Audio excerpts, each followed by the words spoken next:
কোথাও গিয়ে আমাদের ইন্ডিয়াতে জাস্ট কয়েকদিন আগে বা আমাদের ইন্ডিয়াতে কিন্তু একটা বিমান দুর্ঘটনা কিন্তু হয়েছিল এবং সেখানে প্রচুর মানুষ কিন্তু জাস্ট মারা গেছিলো এবং একটা স্কুলের উপরে একটা ছাত্রাবাসের উপরে কিন্তু সেই বিমানটা কিন্তু ভেঙে পড়েছিল এবং সেই বিষয়টা কোথাও গিয়ে আরও একবার কিন্তু পুনরাবৃত্তি হলো বাংলাদেশের F-7 বায়ুসেনার একটি বিমান কিন্তু আজকে 1:06 কিন্তু উড়াল দিয়েছিল এবং সেই বিমানটি কিন্তু বাংলাদেশের উত্তরায় মাইলস্টোন কলেজে কিন্তু আজকের ভেঙে পড়ে এবং ভেঙে পড়ার পরে আমরা যে দৃশ্যগুলো এখন অবধি সোশ্যাল মিডিয়া মারফত দেখতে পাচ্ছি সেটা সত্যি বলতে ভয়ঙ্কর, মানে ভয়ঙ্কর। অনেক মানুষ দেখলাম যে পুড়ে গেছে, অনেক ম্যাক্সিমাম যারা মারা গেছে বা ম্যাক্সিমাম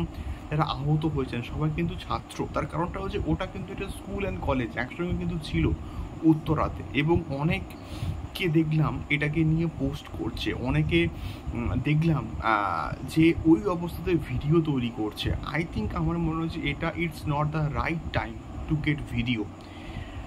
যারা অসুস্থ হয়েছে বা যারা আহত হয়েছে বা যারা নিহত হয়েছে বা যারা মারা গেছে তাদের প্রপার চিকিৎসার কিন্তু বর্তমানে প্রয়োজন এবং সেই জন্য কোথাও গিয়ে আমার মনে হয় যে ভিডিও না করে আপনারা তাদেরকে সাহায্য করুন, যাদের রক্ত দরকার তাদেরকে রক্ত দিন, ব্লাড দিয়ে সাহায্য করুন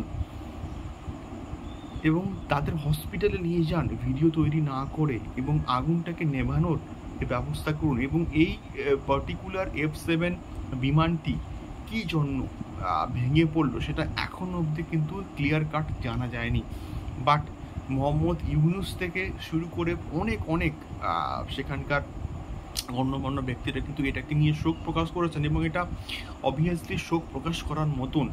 ওই বাচ্চা ছেলে মেয়েদের কী দোষ ছিল? কোনো তো দোষ ছিলই না, যেমনটা আমাদের আহমেদাবাদে বিমান দুর্ঘটনার ক্ষেত্রে হয়েছিল।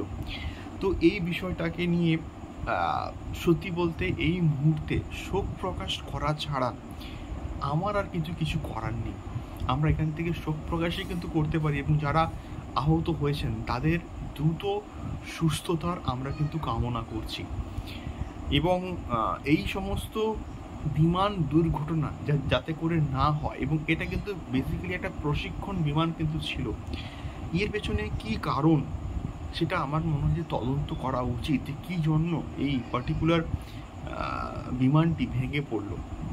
এই বিষয়টাকে নিয়ে আপনাদের কি মতামত অবশ্যই কিন্তু কমেন্ট করতে পারবেন। দেখা হচ্ছে পরবর্তী ভিডিওতে। অনেক ধন্যবাদ।